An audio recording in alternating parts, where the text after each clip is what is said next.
So these days we hear a lot about mental health and the effects it has, especially with our military and first responder population.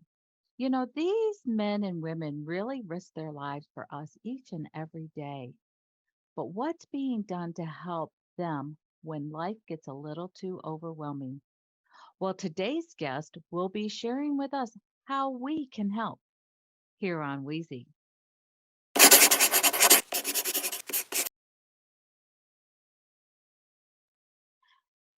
Hey, everybody, welcome back to Wheezy. I am so glad you're here with me today, and I think you are going to be just love my guest I'm going to have today, Rick Blaine, and he is going to tell us about his foundation, his nonprofit, and how him and his partner Eric help veterans and first responders with PSTD. Welcome, Rick. How are you today? And well, yourself? I'm doing great. I'm doing great.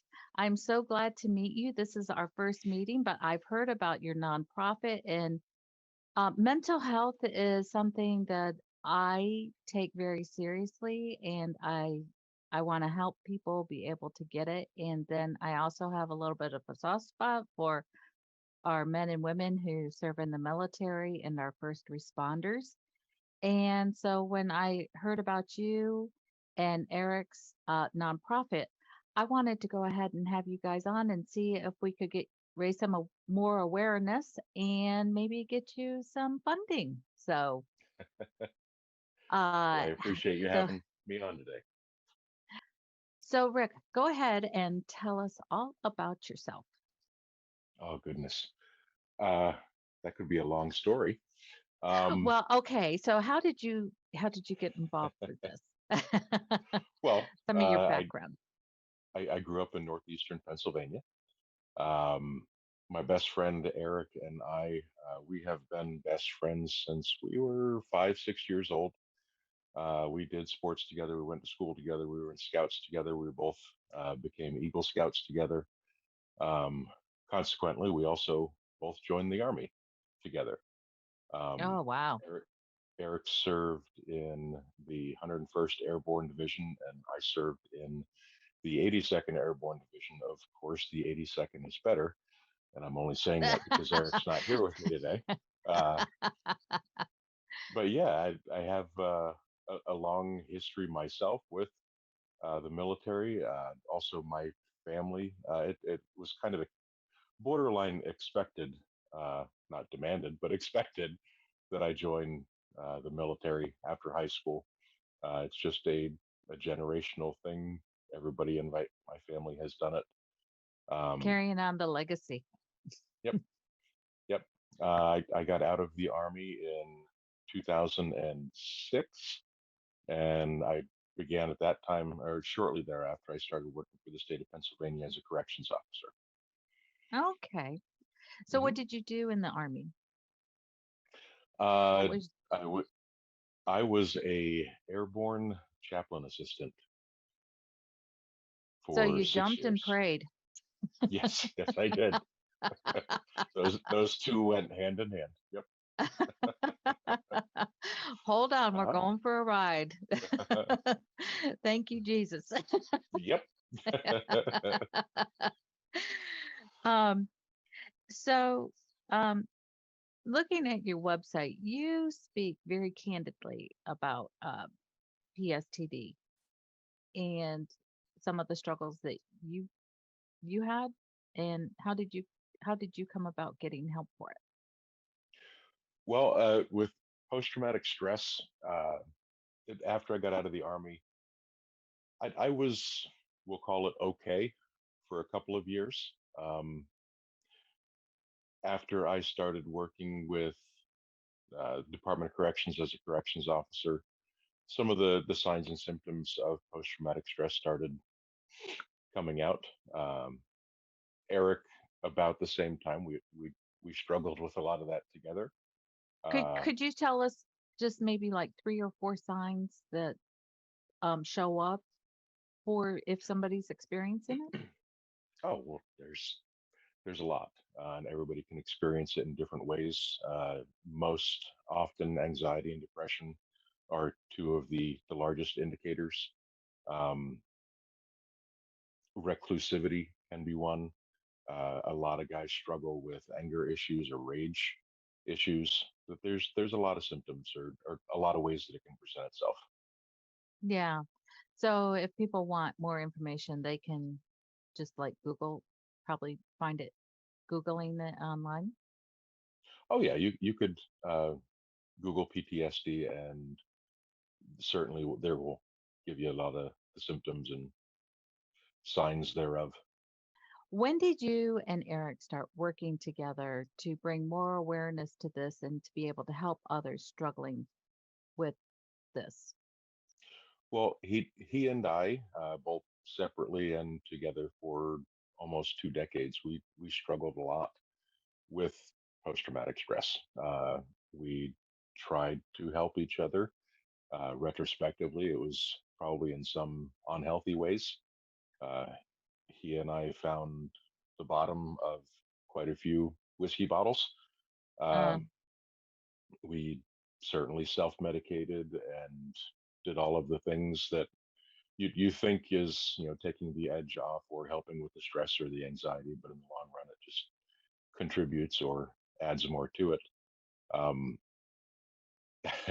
we had both tried the name a medication, and it was prescribed to me by the VA. I had tried EMDR therapy. I believe Eric tried that also. Um, what's that? Rapid eye movement. It's actually a very not. I think it's less than 10 years old. Um, Okay. but there is good science behind it. It is helpful to some people that try it. Um, I've done talk therapy, which is also helpful and beneficial to some people. That's very difficult, though, for veterans going through talk therapy because you want to be able to share your experience or what you're struggling with someone that can empathize. So if you're speaking with a counselor or a therapist that's never had any combat experience, it's difficult to really open up and talk about the things that you're struggling with. Um, Eric and I tried a lot of different things. It wasn't until I think about 3 years ago, 3 or 4, yeah, a little over 3 years ago, uh, Eric was in a difficult season in his life, as was I. I found myself, unfortunately, fortunately, looking back, um, going through a difficult divorce and all of the drama and everything that goes along with that. Um, and he found an organization called the Boulder Crest Foundation in Bluemont, Virginia, and they teach something called the Warrior Path program. It is uh, it's a process called post-traumatic growth is mainly what they teach, but it encompasses a lot of self-regulation and wellness practices. He went through it, tried to get me to go through it, and I told him, "You can be the guinea pig on this one." And we had tried You so weren't many going to other. go with him this time, huh? I Together. was not. I was not. I was kind of at the point in my life where I was hopeful that things would get better, but it just wasn't in the cards for me at that point. Uh, but yeah, I told him that this is all you, buddy, and you let me know how it goes. And I picked him up from the airport. It was a week long program. I picked him up from the airport. He flew back in, and just I saw a smile on his face that I had not seen in 2 decades. Oh, wow. Um, so it was an immediate change. So over the course of the following week, he definitely convinced me that this is something that I should at least attempt to do. And I called the director down there, and I got a slot for a class, and I went through. I was actually supposed to go through the course. I think about 2 weeks after he did, but it was right around the time COVID was really rearing up. So Mhm. my class got canceled and postponed, and then postponed again. And I think it was about 6 months later that I finally got to go through the program.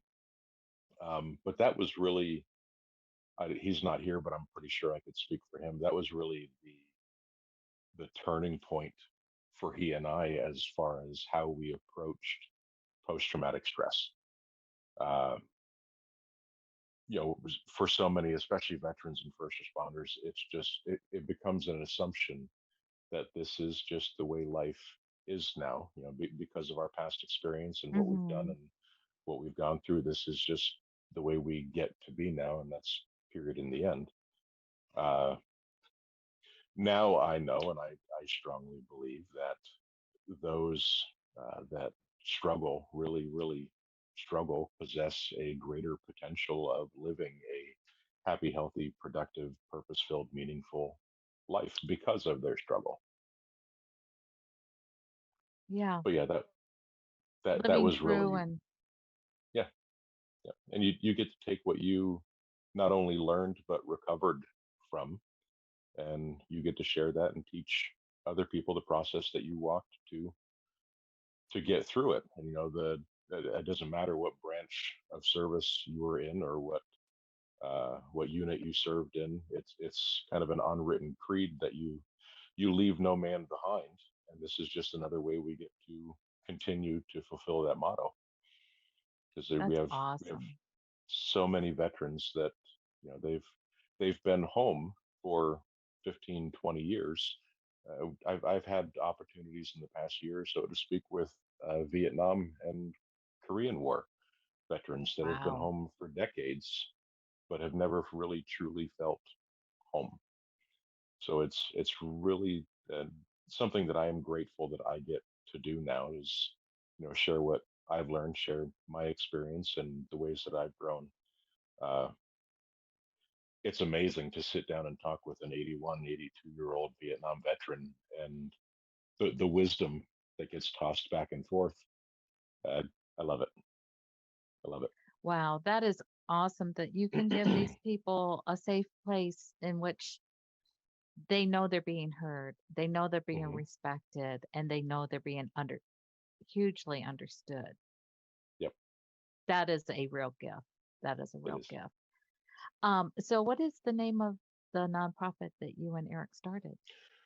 Uh, it is Heroes Hearthstone. And how did you come up with that name? Uh, Eric and I, we have done this work for a number of years now.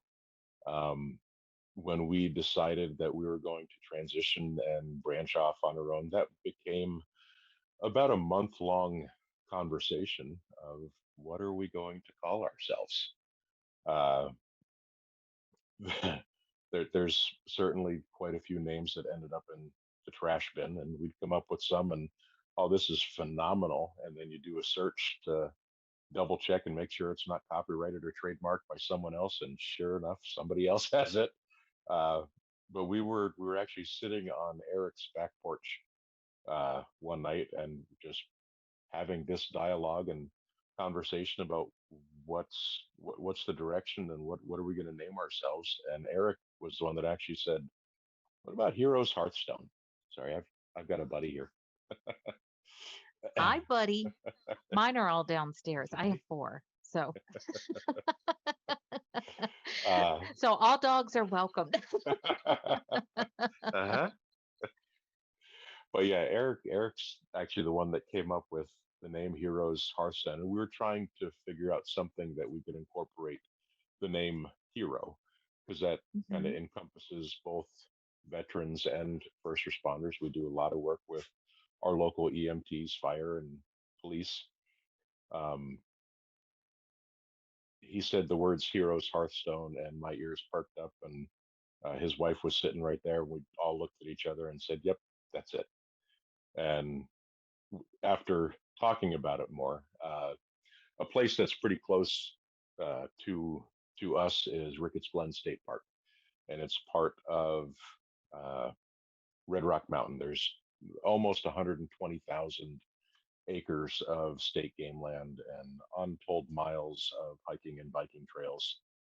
Uh, if you walk far enough, deep enough back into the woods, you'll find multiple homesteads uh, that ceased being in existence probably pushing 150 years ago. But you can still see this great big chimney with a mantle and the fireplace sitting on top of a great big Hearthstone.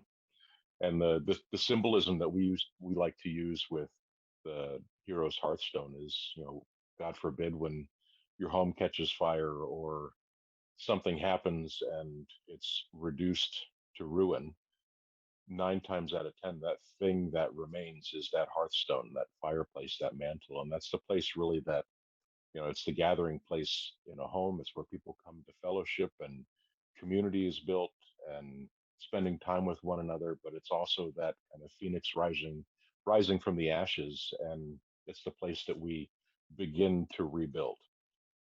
And that goes along with, most of the veterans and the first responders that we get to work with is more often than not, when they're coming to us from that place of my house just burnt down.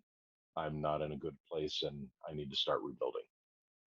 Yeah, and that I would think that phrase "my house burnt down" could come in many different ways, from Hmm. literal to Yeah. psychological Yep. to just life has crumbled or Yep. crumbling to pieces.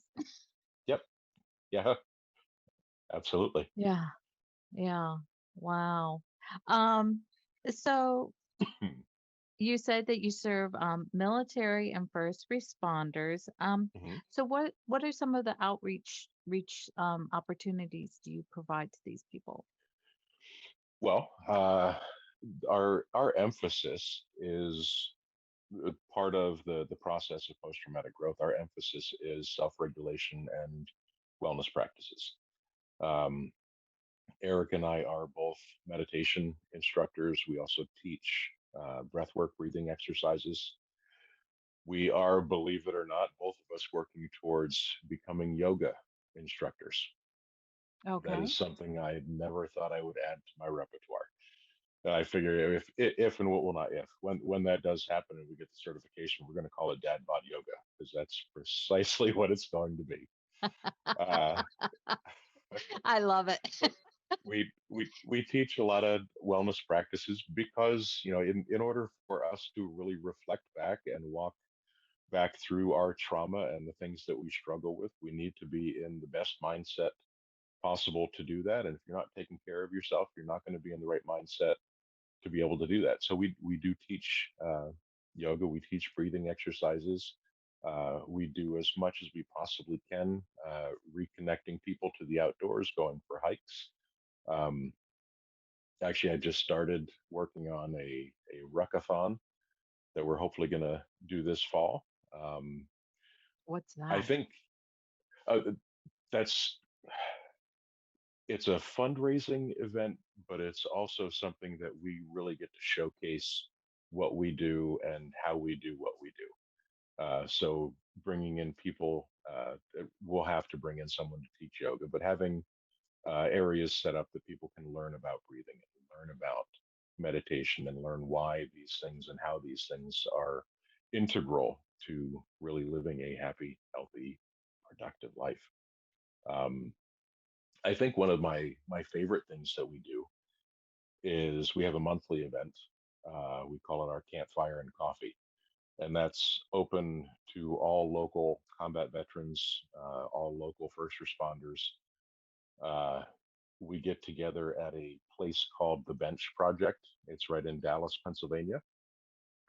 We partnered with them for this event because their their purpose and their vision really closely mirrors our own.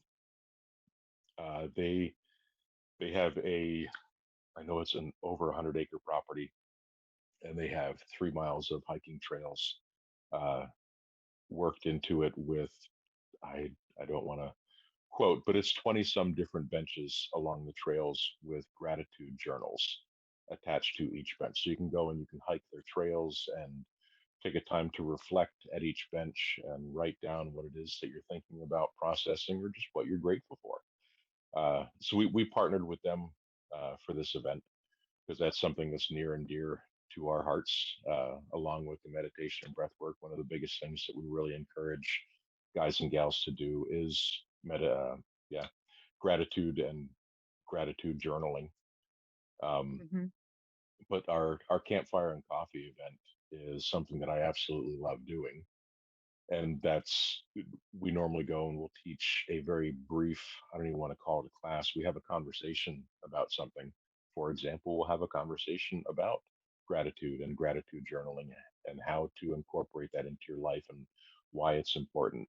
And it's incredible when you have these conversations with uh, we'll call it hard individuals, that talking to them about, we're going to be vulnerable today and we're going to talk about the things that we're Mm. grateful for. And you get the Vietnam veteran with the 19-year-old police officer, that they're all struggling with the same things. So to see the interactions there is really something fun for me to just sit back and experience and watch. Well, this is fabulous, and God bless you for and Eric for forming this. If somebody wanted to submit a donation, I'm sure you'll take donations from anywhere. Is there, how can people donate? Uh, if you go right on to our website, www.heroeshearthstone.com, we've got a donate button right there. That is, I'm sure if you've had any other nonprofit on your show, that is kind of the biggest thing that we struggle with, is raising the funds to do the mission that we're called to do. Um, we have certainly gotten really good at making a penny stretch. Uh, if you are local to Northeast Pennsylvania, something else that we also collect and are always in need of is food. That's actually another outreach thing that we do. We work with a local veteran homeless shelter, and we also work with our local fire, EMS, police, yeah, EMS, police officers, our local first responders, and anybody that is food insecure that needs just a little bit of help every now and again. Hmm. That's something else that we do. Actually, in the last year, we've been able to facilitate almost 80,000 pounds of food to both the shelter and local families. Wow, that's But yeah, fabulous. funding is always the hard part. If I could Mm. skip that and just do the work, I'd be a happy camper. Isn't that how it is for us all? I mean, Yep, we love what we do, but unfortunately, we have to have some funds to go behind it. So, absolutely. um, so Rick, I'm just so glad that we were able to come together and get some more information about you and how you and Eric started Heroes Hearthstone, this great nonprofit. And please, people come and go to their website, and every little dollar helps. So uh, go ahead and give some donations to help these guys out, to help these fellow veterans and first responders. So, Rick, it was just a pleasure to meet you and just to have this conversation with you. Thank you Well, for thank you coming so much on. for having me. I really appreciate it. You are quite welcome. Bye, everybody. Take care.